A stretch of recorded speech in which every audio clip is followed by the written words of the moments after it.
개혁자 존 칼빈은 교회는 하나님의 품속이다, 이런 얘기를 했습니다. 하나님은 그의 자녀들을 이 교회라는 품속에 부르시고 또 모으시고 돌보십니다. 교회는 어떤 곳이어야 할까요? 아무리 심각한 상처가 있더라도 따뜻하게 안아줄 수 있는 하나님의 품 같은 교회, 바로 그런 교회가 우리가 소망하는, 꿈꾸는 교회의 모습입니다. 자, 이렇게 정말 하나님의 품같이 어떤 문제, 어떤 상처, 아픔이 있더라도 다 어루만져 주고 사며 주고 또 보듬어 줄 수 있는 그런 교회는 어디에 있을까요? 오늘 이 사도행전 13장은 앞부분에 그런 교회를 소개하는데, 사실 이 13장은 사도행전의 새로운 전환점입니다. 복음이 예루살렘과 유다를 거쳐서 이제 땅끝까지 뻗어가는데요, 그 과정에 복음의 센터로서의 새로운 교회가 등장합니다. 오늘 우리가 생각하려고 하는 안디옥 교회입니다. 선교적 관점에서 보면 이 안디옥 교회의 그 위치적이고 상황적인 그 주교성은 더 강조됩니다만은 예루살렘 교회 중심의 사역이 안디옥 교회 중심으로 옮겨갑니다. 자, 그럼 하나님이 안디옥 교회를 사용하신 이유가 뭘까요? 예루살렘 교회는 아주 크고 역사가 있고 규모 있는 교회였지만 본격적인 이방 선교에 나서지 못하는 내부적인 한계가 있었습니다. 여전히 할례나 율법 준수 같은 이런 예전의 행태를 고집하는 그런 유대 성향이 교회 내부에 아주 강하게 남아 있었습니다. 이게 발목을 잡았죠. 그래서 복음을 땅끝까지 전하는 선교의 바통은 안디옥으로 넘어가게 된 것입니다. 우리가 알듯이 예루살렘 교회는 AD 70년에 로마군에 의해서 예루살렘이 함락될 때 자취를 감추게 됩니다. 그 이후부터, 그때부터 이방 선교를 수행한 교회가 바로 안디옥 교회였고, 초대 교회의 중심축으로 안디옥 교회는 부상하게 됩니다. 교회가 십자가와 부활의 증인으로서의 사명을 소홀히 하면 안 됩니다. 어떤 경우에도, 어떤 정당한 이유가 있더라도, 코로나19 아니라 그 더 힘든 일이 있더라도 교회가 부활의 증인, 십자가의 증인으로서의 일을 멈추어서는 안 됩니다. 여러분, 이건 정체성이 왜곡되는 거고, 교회가 내부적 문제에만 관심과 영향을 모으려 할 때 무엇보다 교회는 교회다움을 잃어버립니다. 그럼 교회가 아니에요. 이 시점에서 코로나의 큰 타격을 받고 흔들리고 있는 한국 교회는 다시 한번 이 안디옥 교회를 바라보면서 깊이 성찰해야 할 필요가 있습니다. 여러분, 안디옥 교회는 우리가 꿈꾸는 바로 그런 교회입니다. 지구상의 모든 교회가 따라 닮아가야 할 롤 모델이고, 가장 완전한 교회, 이상적인 교회의 모습을 균형 있게 우리에게 보여주는 건강한 교회입니다. 그래서 제가 이렇게 세보니까 한 7번을 했어요, 이 설교를. 조금씩 다르지만 달라봐요. 뭐가 얼마나 다르겠습니까? 창립 50주년을 맞는 한성교회, 다시 한번 안디옥 교회를 앞에 두고 점검했으면 좋겠습니다. 그 안디옥 교회의 모습 속에서 오늘 우리 교회가 놓친 것은 무엇이고 끝까지 잡아야 할 것은 무엇인지를 돌아보는 그런 시간이 되었으면 좋겠습니다. 왜 하나님은 예루살렘 교회의 축을 안디옥 교회로 옮겨졌고 그 이후에 이방의 전초 기지로 안디옥 교회를 삼으셨을까요? 도대체 그 안디옥 교회는 어떤 교회입니까? 첫 번째, 안디옥 교회는 성령이 말씀하시는 교회였습니다.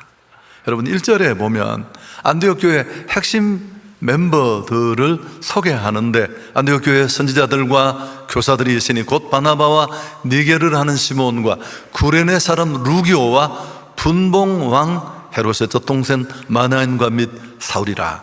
안디옥 교회를 이끌었던 리더 그룹인데 다양한 계층으로 구성되어 있었습니다. 출신, 성분, 인종적인 배경도 상당히 사뭇 달랐습니다. 겉면에 사람으로 소문난 바나바, 피부색이 검은 시몬과 아프리카 사람 루기오, 또 왕족인 헤롯의 젖동생 마나엔, 학문과 신앙이 뛰어난 시대에서 각 사도 바울까지 다양합니다. 그렇지만 모두가 하나 되어서 아름다운 조화를 이룬 그런 교회였습니다. 예수님의 오심은, 복음은 우리 사회에 존재하는 온갖 인종적, 문화적 차별을 다 무너뜨립니다. 여러분, 이게 진짜 건강한 교회 모습입니다. 우리 교회는 어떤 사람이 몇백 명 나온다, 그게 자랑인 줄 알지만 자랑이 아니에요. 균형이 깨트려졌다는 뜻이고 건강한 교회의 모습을 잃어가고 있다는 뜻입니다. 자, 그런데 결정적으로 안디옥 교회를 만든 것은 예배였죠. 자, 2절 우리가 같이 한번 읽을까요? 주를 섬겨 금식할 때 성령이 이르시되 내가 불러 시키는 일을 위하여 바나바와 사울을 따로 세우라.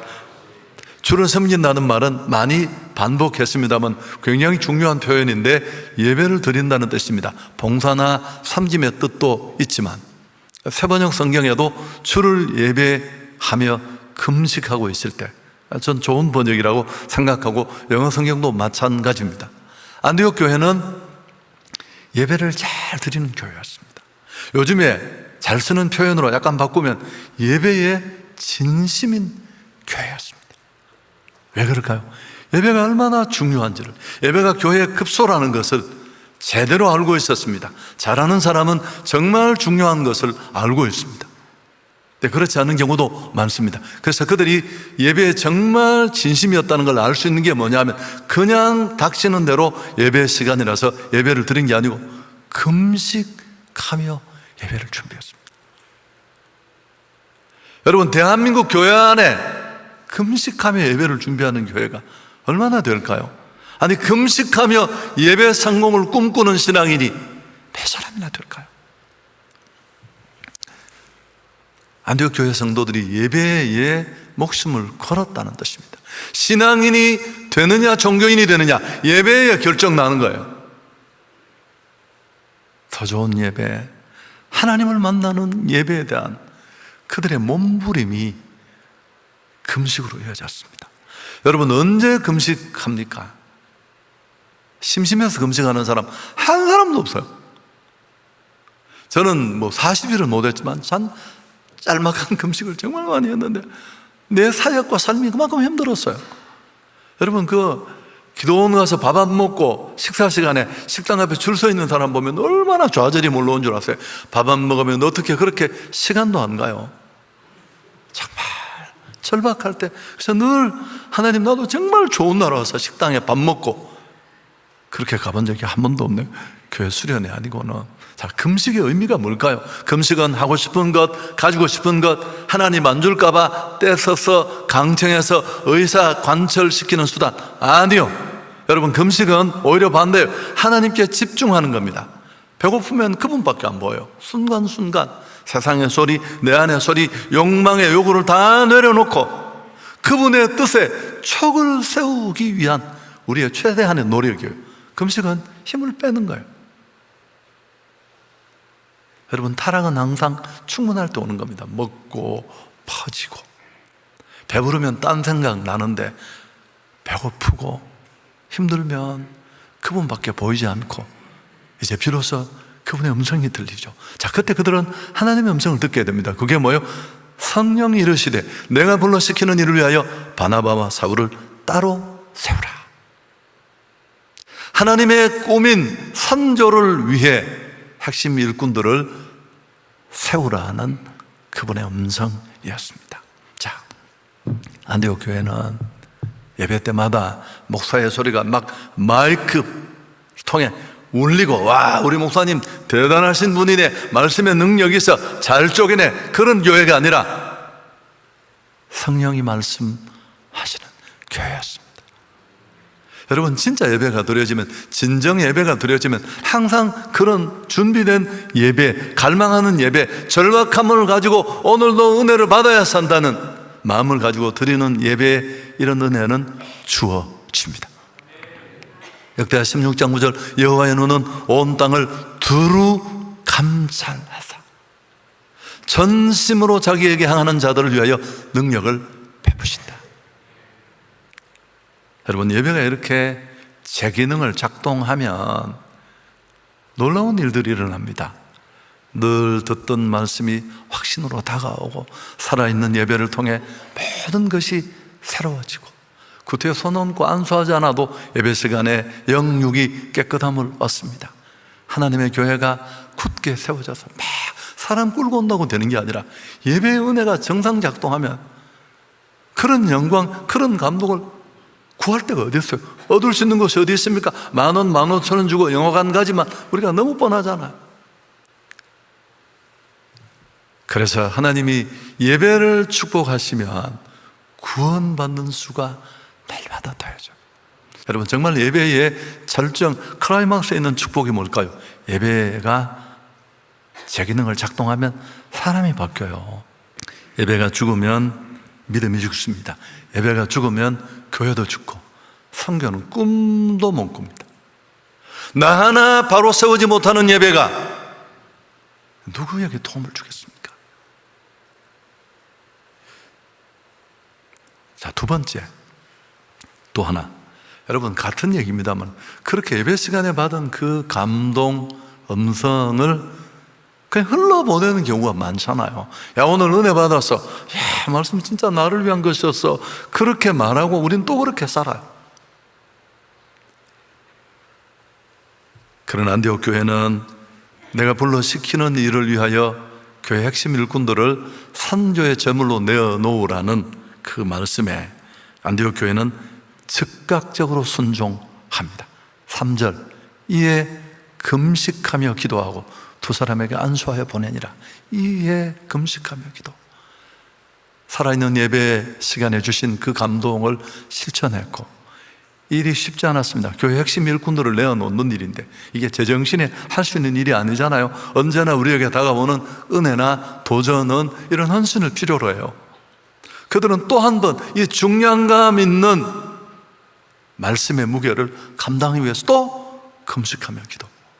여러분, 제가 이 설교를 처음 준비할 때 과연 이 2절에 있는 기도와 3절에 있는 기도가 같은 기도인데 번역 과정에 이렇게 두 번이 나왔을까? 안 해요. 예배를 위한 금식의 기도가 달랐고, 그 주신 말씀을 담아내고 실행하기 위해서 또 한 번 그들은 금식하며 기도했습니다. 안디옥 교회는 금식과 기도를 교회 운영의 중요한 방식으로 받아들인 교회였습니다. 이건 정상적인 신앙인이라면 은혜 받고 도전 받고 깨달음을 얻어도 우리는 그렇게 살 수 있는 힘이 없어요. 금세 바뀌고 딴 생각하고 돌아서면 또 딴전 피우고.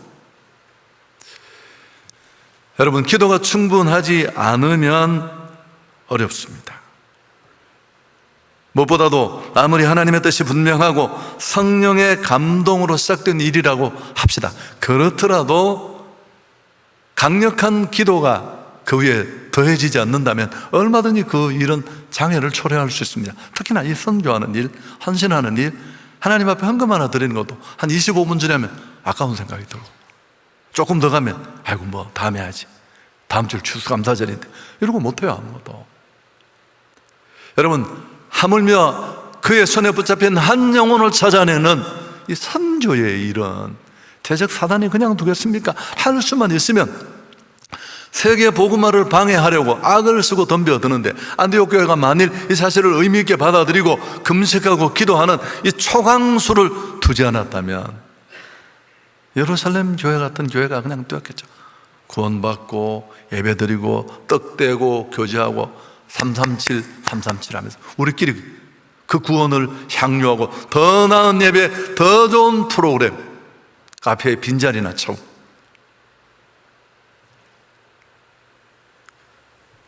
여러분, 안디옥 교회를 건강한 교회로 굳게 세우는 또 한 가지 요인이 있는 건 이 교회 지도자들입니다. 상호 보완적인 바나바와 사울, 이 둘은 서로 참 보완적인 지도자인데, 이런 지도자가 그 교회를 이끌었다는 것, 지도자의 중요성, 지도자가 보는 것밖에 볼 수 없어요. 그가 가는 곳까지 갈 수 있는 게 교회 한계입니다. 문제는 이런 지도자를 해외 선교의 제물로 내어놓으라는 이 말도 안 되는 성령의 요구.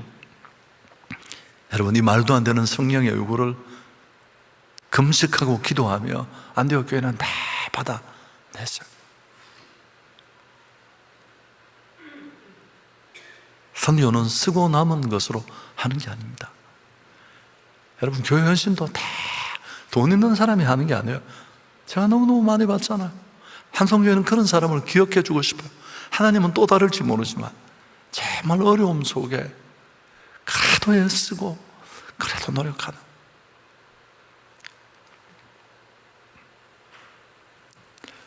설교를 정리하겠습니다. 교회는 사실 두 가지를 하는 곳이에요. 매번 강조하지만, 첫째, 구원받은 사람들이 모여서 날 구원하신 그 하나님을 예배하는 것입니다. 아멘. 당신은 나의 구주가 되시고 나의 하나님이 되십니다. 하나님은 진짜 예배를 받고 싶어 하시잖아요.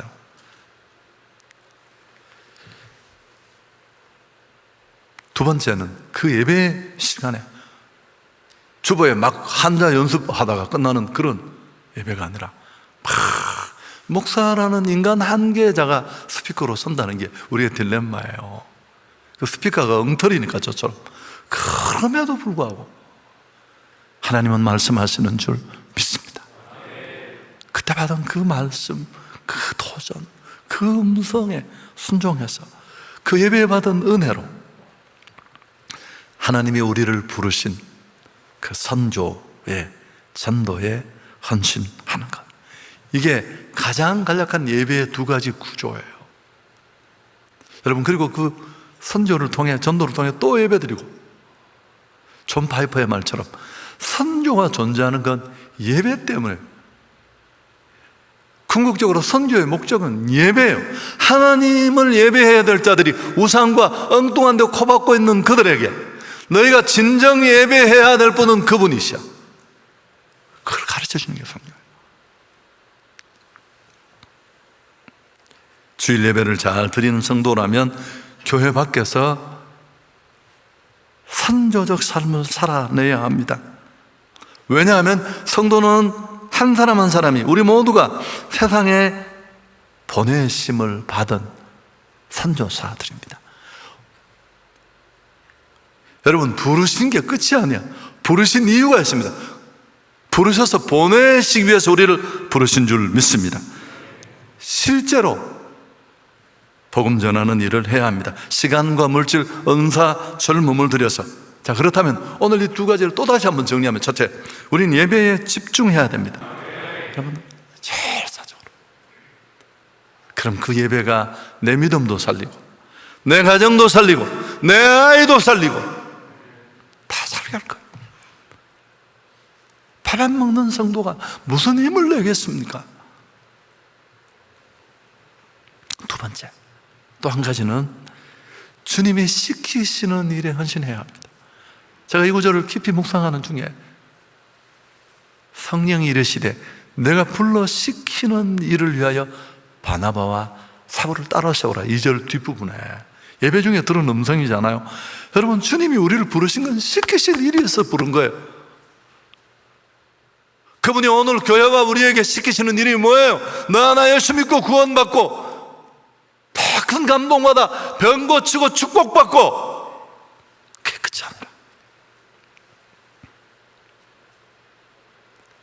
그 은혜로 예수가 그리스도라는 것을 모르고 세상의 그 많은 사람들에게 복음을 전하라. 하고 싶은 일이 있고 해야 할 일이 있어요. 세상은 하고 싶은 일을 사는 사람들을 막 내세우고 자랑하고 그러잖아요. 이렇게 주도적으로 이렇게 살아야 한다. 금방 지나가는 인생. 여러분, 우리는 그렇게 살면 안 돼요. 나를 부르신 분이 계시고 그분이 내게 시키신 일이 있습니다. 해야 할 일이고 전도고 선교고 사명인 줄 믿습니다. 우리는 프로그램이 아니라 일을 일상적으로 살아내야 돼요. 주님이 시키신 일에 진심으로 일상에서 그 일을 실행해내는 사람이 제자. 제가 이번에 새롭게 정의했습니다. 제자가 어떤 사람이라고, 제자 훈련 받은 사람이 아니라 요절 쫄쫄 외우는 암송기가 아니라, 교재 다 뗐다고 제자가 아니라, 선교여행 다녀왔다고 제자가 아니라, 일상의 삶이 프로그램이 아니라 나를 부르신 분은 나를 보내시는 목적이 있고 그분이 내게 시키신 일이 있다고 믿고 일상의 삶 속에 선교적 삶을 살아내는 것입니다. 여러분, 이번 최근에도 제가 교육자들에게 듣는 건, 교육자들이 놀라워, 사람들이 난리라는 거예요. 난리. 이 와중에 전도팀에, 선교팀에, 여러분, 그 교구의 성도들이 전도팀장을 대하는 자세를 보면 담임 목사보다 더 존중해요. 다 몰려와서 특히 제가 역시 한 분만 추천해 달라고 했습니다. 우리 안미현 권사님 20년 동안 단 하루도 빠짐없이 전도팀, 공원전도, 선교지를 누비는 대단한 분들. 이분은 신뢰에 그쳐요. 동네마다 천지예요, 천지. 타 교인들이 보고, 여러분, 제가 놀라요. 담임 목사님 제가. 우리는 이제 다음 주일날 또 다 행복 파티를 끝내고, 사실 이제 어제 우리 사역자들과 회의 중에 제가 이런 얘기를 나누었습니다만, 제가 지금까지 목회를 하는 동안에 이 행축이라는 이름으로 전도를 진행하면서 제가 이렇게 뒤로 빠진 건 난생 처음이에요. 다락방의 대부분을 다 위임하고, 저도 이 결과가 너무너무 궁금해요. 만일 이게 진짜 제대로 작동된다면 이거는 우리 행축 전체의 대단한 업그레이드고, 두 번을 의미 없이 어쩌면 똑같이 지루하게 반복했던 일에 새로운 방향을 제시하는 굉장히 큰 일이라고 믿는데, 제가 전도팀이나 우리 사역을 통해 확인한 바로는 너무 잘하고 계세요. 다음 주에 결신을 하고, 또 여러분 1월 이제 우리가 9일부터 14일 그 멈추었던 감격의 동계 몽골, 러브 몽골이 시작됩니다. 여러분, 이 현장의 역사는 우리가 다 교회 다니시는 분들은 다 아는 그 추운 곳에 어떻게 그 놀라운 일을 하나님은 이루실까? 몽골 현지인들이 감동받아서 차세대 청년 집회를 다 했는데, 이 코로나 때문에 2, 3년간 멈추었던 그 일이 이제 이루어집니다. 여러분의 헌신을 기대합니다. 좋은 교회로 끝까지 하나님 앞에 영광 돌릴 수 있는 우리 모두가 될 수 있기를 축복합니다. 한 가지만 더 살짝 말씀드리면, 사실 이 안디옥 교회 얘기는 11장에 나오잖아요. 사도행전 그 11장에 보면 안디옥 교회를 세운 사람들은 누굴까요? 무명의 전도자들이었습니다. 스데반의 일로 교회 안에 몰아친 핍박을 피해서 도망가던 사람들이 이 안디옥까지 가서 자생적으로 피 뿌려 복음을 전해 세워진 교회가 안디옥 교회입니다.